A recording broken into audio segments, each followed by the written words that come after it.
الله وملائكته يصلون على النبي يا أيها الذين آمنوا صلوا عليه وسلموا تسليما اللهم صل وسلم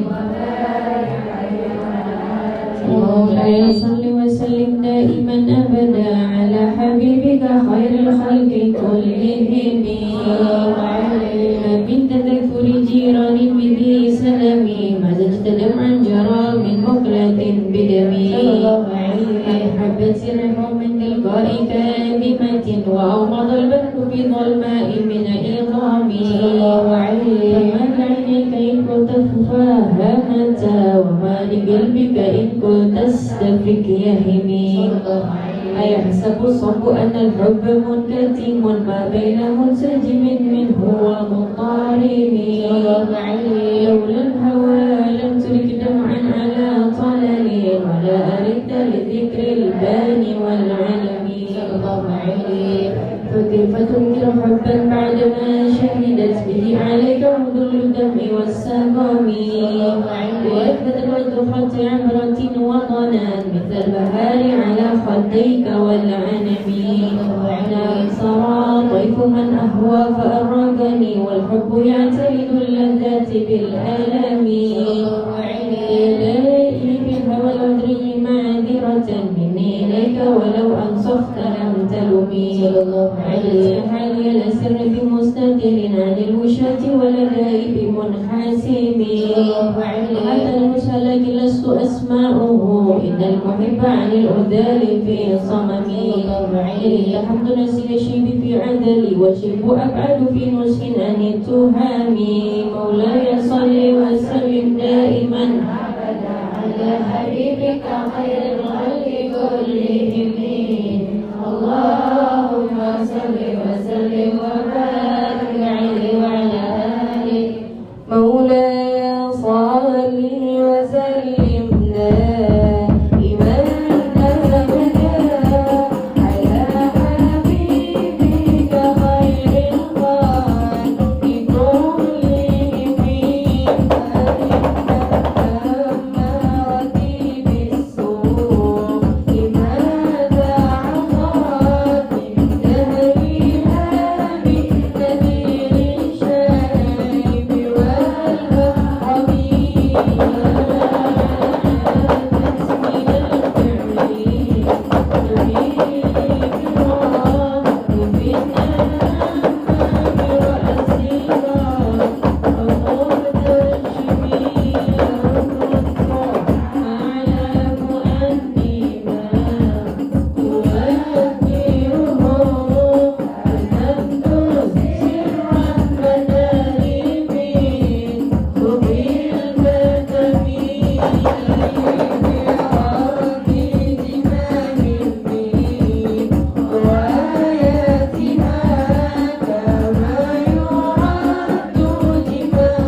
ورمي فشد من شعب أحشاه وغاوى تحت الحجارة كشحا مطرف الأدام وراودت الجبال شم من ذهب عن نفسه فأراها أيما شمم وكانت زهله فيها ضرورته إن الضرورة لا تعلو على الإصام وكيف تدعو إلى الدنيا ضرورة من لولاه لم تخرج دنيا من العالم محمد سيد الكونين والثقلين والفارقين من العرب ومن عجام نبي الآمر النهي فلا أحد أبر في قول الله منه ولا نعم والحبيب الذي ترجى شفاعته لكل حول من الأهوال مبتحام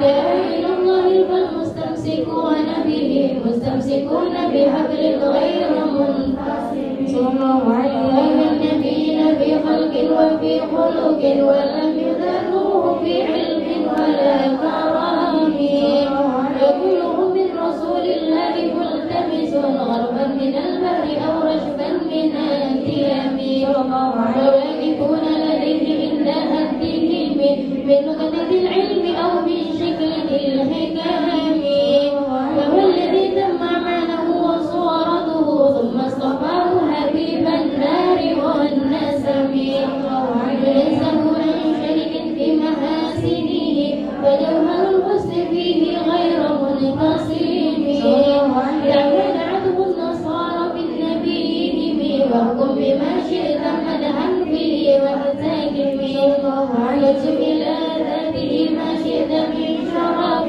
واكتب إلى قدره ما شئت من عظام فإن بذل رسول الله ليس له هد بعرف عنه ناطق بفم لما سبت قدره آياته عظاما أو يسمه حين يدعى دارس الرمام لم ينتهن بمنع العقول به ارسل علينا فلم نرتب ولم نهم عين الورى فهو معناه فليس يرى بالقرب والبعد فيه غير منفهم كشمس تزهر للعين من بعد صغيرة وتكل طرفا من أمام وكيف يجد في الدنيا حقيقته قوم النيام تزلوا عنه بالهلوم ومبلغ العلم به أنه بشر وأنه خير خلق الله كلهم وكل آية آثر سلوك الرام فيها فإنها اتصلت من نوره بهم وإنه شمس بدره كواكبها يزهرن أنوارها للناس بالسلم أكرم بخلق النبي زانه خلوقا بالحسن مشتمل بالبشر متسم أسر بطرف والبدر في شرف والبهر في كرم والدهر في همم كأنه وهو فرد من جلالته بعسكر حين تلقاه وفي حشام كأنما لؤلؤ المكنون في صدف من معنى منتج منه ومبتسم عليه بحر الأذن بل لما عنصماه طوبى لمنتشك منه وملتزم ويصل وسلم دائما على حبيبك خير الخلق كلهم اللهم صل وسلم مولاي صل وسلم دائما أبدا على حبيبك خير الخلق كلهم مولده عن طيب عنصره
نجدة تمشي إلي على سكن بلا قلم كأنما سطر لما كتب أذكرها من بديع الخط باللقم مثل الغمامة أن صار سائرة في حراوة سل الهجير حميد أقسمت بالقبر المشفي إن له من قلبه نسبة قبرة القسام وما هو الغر من خير ومن كرم وكل طرف من الكفار عنه عميد نسله في الغار والصديق لم يرم وهم يقولون ما بالغار من أريم يم الهمام ولم العنكبوت على غير البرية لم تنشد ولم تحمي بغاية الله أغنت عن مضاعفة من الدروع عن العلم من الأتوم أساني الدهر دائما واستجرت به إلا ونلت جوارا منه لا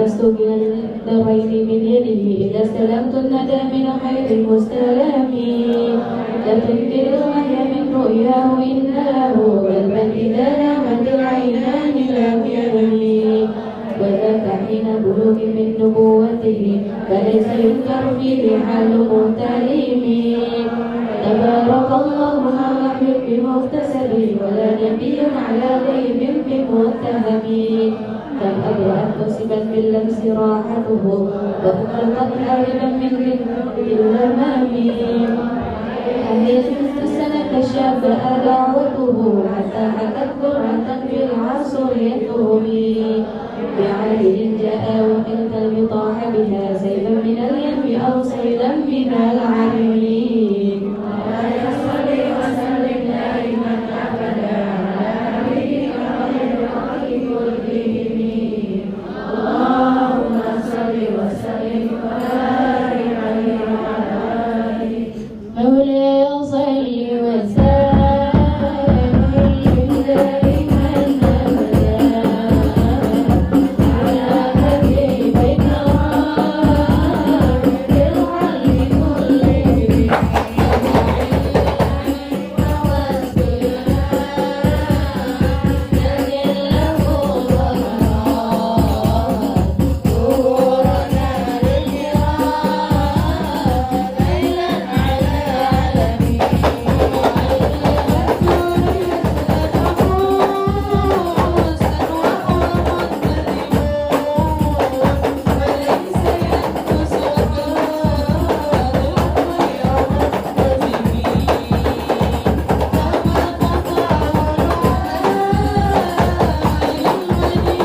مولاي صل وسلم دائما أبدا على حبيبك خير الخلق كلهم يا خير من يمم العفون ساحته سعيا وفوق المدن العين كالرسل ومن هو الآية الكبرى لمعتبر ومن هو النعمة العظمى لمغتنم صعد من هرم ليلا إلى هرم كما سار البدر في داج من الظلم وبتترقى إلى أن نلت منزلة من باب قوسين لم تدرك ولم ترمي وهدمتك جميع الأنبياء بها ورسل تقديم محبوب على قلبي وأنت تخترق السبع طباق بهم في كوكبك تفيه صاحب العالمين حتى إذا لم تدع شهوة لمستبق من الدنون ولا مرغا لمستنم غفرت كل مقام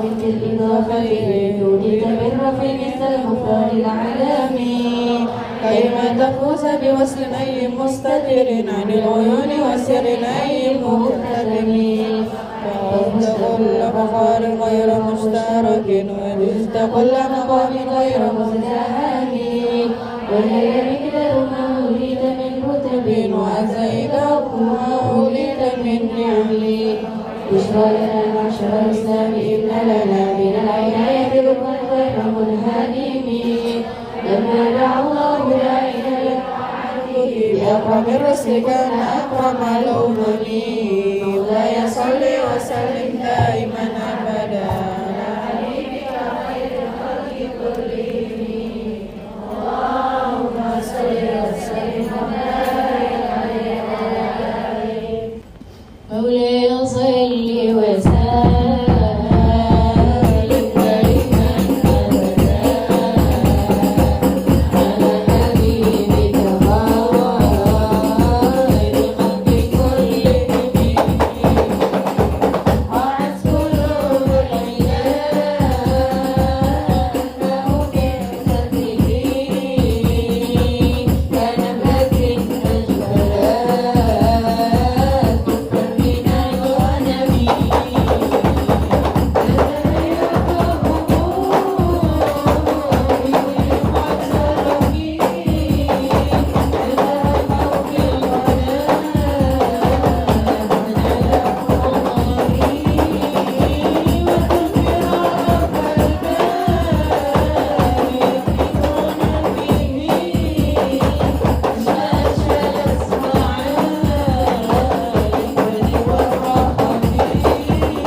وسلم دائما أبدا على حبيبك خير الخلق كلهم.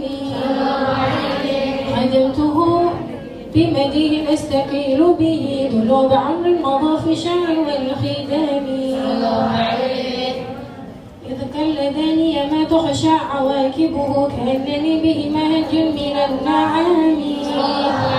قطعت غي الصبا في الحالتين وما حصلت إلا على الآثام والندام. فيا خسارة نفس في تجارتها لم تشتري الدين بالدنيا ولم تسومي. ومن يبيع عاجلا منه بعاجله يبن له الغم في بيع وفي سلام. آتي ذنبا فما عهدي بمنتبه من النبي ولا حبلي بمنصارم. فإن لي ذمة منه بتسمية محمدا وهو أوفى الخلق بالذمام.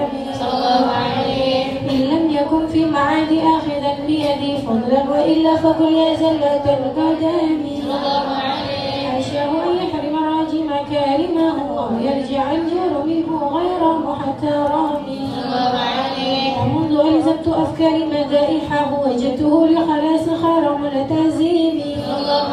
ولن يفوت الغنى منه يدا تربت إن الحياة ينبت الأزهار في الآكام. ولم أرد زهرة الدنيا التي اكتطفت يد زهير بما أثنى على هارمي. وسلم دائما أبدا على حبيبك خير الخلق كلهم. اللهم صل وسلم وبارك عليه وعلى آله. مولاي صل وسلم دائما أبدا على حبيبك خير الخلق كلهم.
سيدنا محمد وعلى آل سيدنا محمد.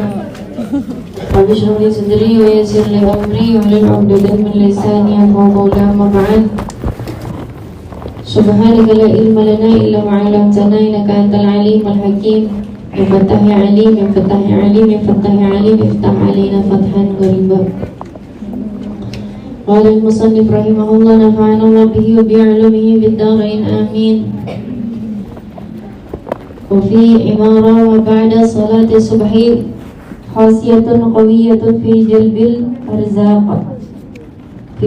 arzaqil jasmaniyah wa fi amarati ma ba'da al-asri khasiyatun qawiyatun fi jalbil arzaqil qalbiyah. Kadzalika jarrabahu arbabul basair minal 'arifin al-akabir. Wa fil hadits innal ladzi yaq'udu fi musallahu yadhkurullaha ba'da salati subhi asra'u fi tahsilir rizq innal ladzi yadribu fil afaq an yusafiru fi hal talabil arzaq. Di halaman 13 ya, yang terakhir di paling bawah. Wa fi amarati ma ba'da salati subhi khasiyatun qawiyatun fi jalbil arzaq jasmaniyah. Habib Abdullah bin Al-Haddad mengajarkan kepada kita semua ya, bagi orang-orang yang ingin menuju kepada Allah Subhanahu wa taala, dari setelah sholat subuh ya, kalau misalnya kita nggak tidur dari setelah sholat subuh sampai isyraq, itu adalah khasiyatun qawiyatun, kekhususan yang sangat kuat ya, rahasia yang sangat kuat bagi orang yang pengen rezeki dunia ya, bukan rezeki ruh, rezeki dunia, yang pengen duit, lagi butuh rezeki, lagi butuh kehidupan dunia, ada hal yang mendesak. Khasiyatun qawiyatun, jangan tidur habis subuh sampai isyraq. Susah nggak? Kalau the power of mak-mak pasti gampang ya, karena pasti ibu-ibu tugasnya banyak di rumah ya, ngiter dari habis subuh sampai terang. Tapi jangan lupa ya ibu-ibu, bangunnya sih bangun, meleknya sih melek, tapi lisannya bukan dzakirun lillah, ngeroceh aja anak-anaknya ya. Allahu Akbar, buka pintu kamar anaknya, udah dikata bangun, saya blokin air nih. Jadi sayang banget nih mak-mak, kan memang ibu-ibu Indonesia tuh rata-rata kalau pagi seger, alhamdulillah ya. Sayangnya kesegarannya itu untuk mencaci maki anak-anaknya gitu. Coba kesegarannya tuh adalah zikir. Kalau kita memang nggak bisa baca sendirian, coba setel, cari di YouTube Wirdul Latif Habib Umar bin Hafif atau Wirdul Latif Darul Mustafa. Itu enak, ada banget, ikutin deh pelan-pelan sambil misalnya kita harus buatin sarapan buat anak-anak, sambil buatin sarapan nggak apa-apa. Oh emang nggak apa-apa ya, nggak apa-apa, karena Ustazah Hana dari Suriah itu menyelesaikan sanadnya yang kedua dalam keadaan hamil 9 bulan. Jadi cara ngafalinnya gimana? Cara ngafalinnya sambil motong-motong, sambil ini di dapur itu beliau sambil murojaah, sambil ngafalin. Karena udah jadi istri nggak mungkin ninggalin tugas ya kan, buat ngurusin anak-anaknya, buat ngurusin suaminya, buat ngurusin ya tamu-tamu suaminya, ngurusin rumah. Jadi beliau bilang, saya ini murojaahnya gimana? Saya gimana kok saya bisa menyelesaikan? Jadi saran saya yang pertama diambil, saya selesaikan sama guru saya di Suriah.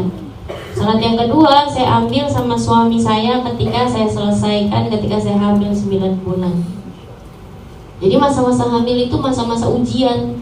Ya, kan kalau ngambil sanad Quran ada ujiannya. Ujian Quran sekali 30 juz, 20 juz. Murojaahnya gimana? Ya saya ngerjain tugas sebagai istri tapi saya murojaah juga. Makanya nggak apa-apa nih kalau misalnya kita punya banyak tugas nih, ibu-ibu di sini sibuk semua kan ya? Alhamdulillah ya. Pejabat negara juga bisa lah dikalahin sibuknya sama ibu-ibu. Sibuk dah pokoknya, sibuk banget dari pagi, benar-benar kayak orang sibuk. Nah, Imam Haddad di sini memberitahukan kepada kita bahwa apabila ya kita ini melek dari habis subuh sampai isyraq, itu zikir sama Allah bikin kita kaya.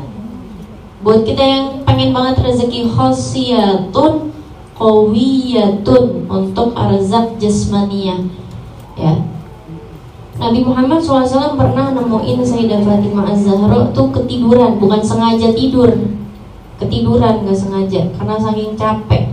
Sayyidah Fatimah tuh nggak punya pembantu, anaknya tuh kecil ya, banyak, sendirian, nggak pakai pembantu, dan usianya juga masih kecil Sayyidah Fatimah. Jadi saking capeannya tuh pernah Sayyidah Fatimah satu waktu ketiduran di antara waktu habis subuh sampai baina isyraq.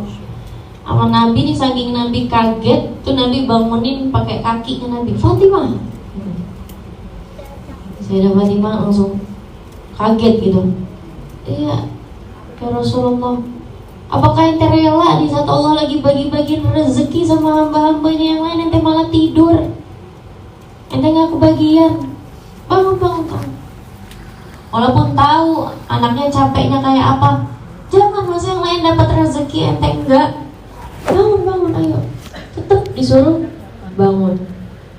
Nah, jadi kalau misalnya kita butuh rezeki ini nih dari subuh sampai isyraq, jangan sampai. Dan juga barang siapa orang yang dia duduk dari habis subuh ya sampai isyraq, itu dia dapat pahala sebagaimana dia orang yang umroh, haji dan umroh. Bisa nggak begitu? Insya Allah. Kita nggak ada yang nggak bisa, adanya yang kita nggak mau. Kalau kita mau, insya Allah kita bisa. Jadi habis subuh sampai isyraq kata Imam Haddad nih, bagi orang-orang yang dia nyari rezeki. Wa fi imarati ba'dal asar khasiyatul gawiyatun lijalbil arzaq bil biyah. Kalau sumpah, galau, ya, suntuk, itu mabaina dari asar sampai maghrib, itu time-nya Allah bagi-bagi rezeki hati sore. Makanya kalau kita tidur, bangun-bangun sumpah nggak? Ya, sumpah kan? Nah, karena kita nggak kebagian, orang lagi dibagi-bagi hatinya biar tenang ya, ini lagi tidur, lewatin kata malaikat. Gak usah dikasih, makanya bangun, ya Allah, kayak ada bencana apa gitu, kayak mumet, sumpah gak punya jalan keluar, padahal gak ada masalah.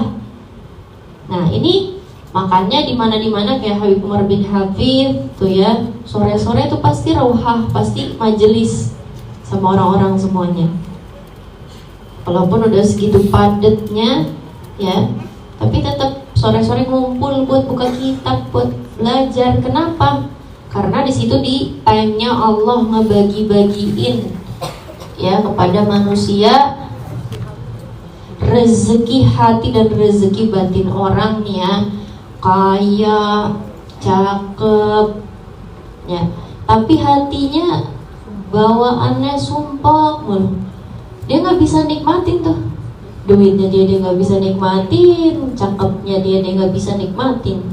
Tapi kalau kita apa adanya, manis aja udah manis, duit mau apa-apa cukup ya, mau beli berlian cukup, cukup ya, mau beli iPhone baru cukup, mau umroh cukup, mau ziarah ke Tarim cukup, mau hajiin orang tua cukup. Namanya cukup ya, duit mah yang penting cukup aja ya Allah, cukup buat apa-apa yang kita hajati. Tapi kalau hati kita sumpah, gelisah, gundah, galau, apa ada artinya? Apa ada nikmatnya? Gak ada. Makanya rezeki hati itu juga kita minta sekalian sama Allah, bukan cuma rezeki badan, zahir wa batin. Ya Allah kasih saya rezeki zahir batin ya, biar hati kita juga luas aja gitu, enak aja, bawaannya adem ya. Kan kita ada ngeliat orang gitu ya, bawaannya adem aja. Ada orang yang bawaannya semraut aja hidupnya, kan gak enak dilihatnya begitu, kusut aja kayak kebanyakan utang. Padahal enggak punya utang, cuman emang gak enak aja gitu mukanya. Makanya kita kalau minta rezeki, semoga ya Allah kasih saya rezeki zahiran wa batinan ya Allah.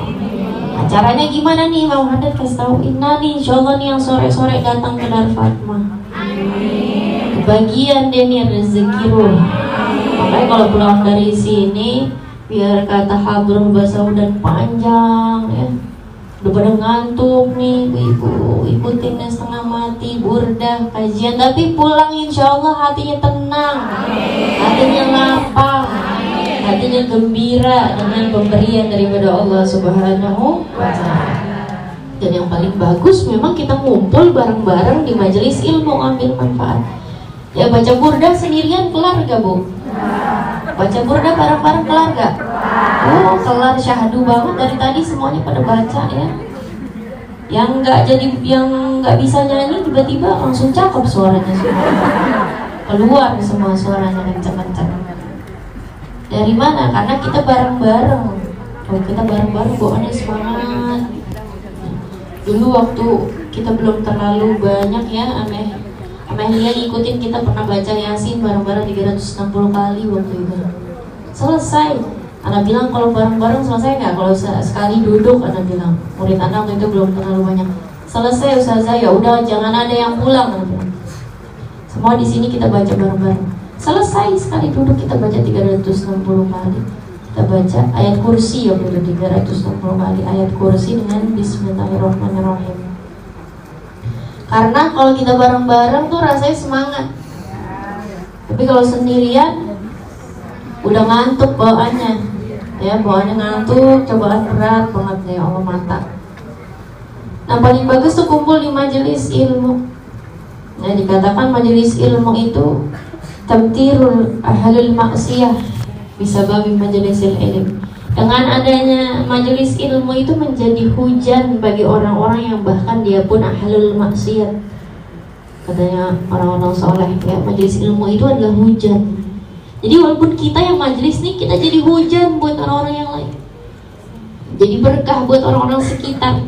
Ya, dengan keberkahannya majelis ilmu. Dan innallaha yu'til insana ala qadri ijtihadi. Katanya Allah itu kalau ngasih manusia di bab sholat sama puasa ala qadri ijtihadi, dengan hasab ijtihadnya dia, mujahadahnya dia, perjuangannya dia. Dia berjuangnya segitu, mujahadahnya segitu, dapatnya segitu. Sesuai apa yang dia perjuangkan. Illa majalisil ilm, kecuali majelis ilmu. Pengecualian ya. Mau ente datangnya nggak pakai niat ngobrol yang lain, illa pengecualian. Buat majelis ilmu nggak pakai mujahadah, mau pakai main-main, mau pakai yang lain, Allah Subhanahu wa Ta'ala bakalan menuangkan barokah. Ya subbul barokah, menuangkan keberkahan ya buat kita semua, bagi orang-orang yang hadir di majelis ilmu. Dan juga dikatakan bagi orang yang mengerjakan 4 waktu, menjaga 4 waktu tersebut, maka akan hilang dari dia kesia-siaan hidup dia. Maksudnya kan kalau misalnya ya Allah, saya udah sia-sia banget nih hidup saya selama ini, udah banyak banget waktu saya lalai. Nah ini, jaga 4 waktu akan menghilangkan kelalaianmu yang sudah berlalu daripada hidup kamu. Yang pertama ya adalah waktu qabla duha, waktu sebelum duha. Itu digunakan kalau bisa ya, kita sholatlah setidaknya ya, sholat atau enggak adalah kita dzikirullah, jangan terus-terus di dapur, terus-terus sibuk ada diselingin nama Allah atau sambil zikir. Kemudian ba'da tulu'il fajar ila isyraq, dari terbitnya matahari sampai isyraq yang tadi kita bilang, yang dapat membuat kita menjadi orang yang mendapatkan rezeki. Kemudian qoblal maghrib, ma bainal maghribi wal isya, 4 ya, sebelum duha, terus diantara terbitnya matahari sampai isyraq, terus sebelum maghrib, dan juga di antara maghrib dan isya. Sebelum maghrib nih berarti di antara asar sama maghrib. Ya, ini yang sekarang kita lagi duduk, lagi nyari barokah, lagi nyari ketenangan hati. Ya Allah Subhanahu wa Ta'ala lagi bagi-bagiin kepada kita semua ketenangan hati, rezeki ruh yang dimana apabila baik ruhnya maka insya Allah baik jasadnya. Dan semoga kita semuanya duduk pada sore hari ini diberikan Allah Subhanahu wa Ta'ala kesehatan ruh kita, kesehatan hati kita, kesehatan batin kita. Ya Allah, berikan kepada kami semua kehidupan dengan hati yang tenang, hati yang lapang. Ya Allah, jauhi dari kita sumpek-sumpek, ya, jauhi dari kita orang-orang yang nyumpekin. Ya Allah, kasih kita bertemu dengan orang-orang yang mencintaimu, yang membuat kami mencintaimu. Kasih kita berteman dengan orang-orang yang adem, bertemu dengan orang-orang yang dijauhkan dari orang-orang yang hasut, ya Allah, dari orang-orang yang memberikan pandangan yang buruk, yaitu memberikan penyakit aib, dan diberikan kepada kita didekatkan oleh orang-orang yang baik. Ya Allah, berikanlah kami kehidupan dengan hati yang bahagia, hati yang penuh dengan rasa syukur, hati yang penuh dengan keadaan penuh cinta kepada Allah Subhanahu wa Ta'ala dan Nabi Muhammad SAW. Dan juga ya Allah, berikan kepada kami semua yang hadir rezeki yang halal, thayyiban, mubarakan ya Allah, agar kami hanya berharap darimu dan tidak berharap daripada selainmu, karena ya Allah, Kaulah yang memiliki segala kekayaan yang ada di seluruh dunia ini. Maka bagimu hajat-hajat kami kecil, bagimu hajat-hajat kami mudah. Sesiapapun yang memiliki hajat, ya Allah, kabulkanlah, sampaikanlah, dengarkanlah rintihan dan doa orang-orang yang berharap kepadamu ya Arhamar Rahimin. Sungguhnya Kau adalah Tuhan yang Maha Pengasih lagi Maha Penyayang. Semoga kita semua bangun dari tempat ini dan hati kita telah dipenuhi dengan ketenangan, dan juga rezeki kita diperbanyak oleh Allah Subhanahu wa Ta'ala rezeki. Ya Allah, bantulah kami agar kami menjadi orang-orang yang taat. Bantulah kami agar kami menjadi orang-orang yang cinta dengan amal yang mendekatkan kami kepadamu ya Allah. Amin ya Rabbal Alamin. Dan ya Allah, maafkan segala khilaf dan salah yang kami buat. Ya Allah, Kau adalah Maha Pengampun dan Maha Pemaaf, dan Kau adalah sebaik-baik yang memaafkan. Maka maafkanlah kami semua yang hadir pada sore hari ini. Amin ya Rabbal Alamin. Wassalamualaikum warahmatullahi wabarakatuh. مولاي صل وسلم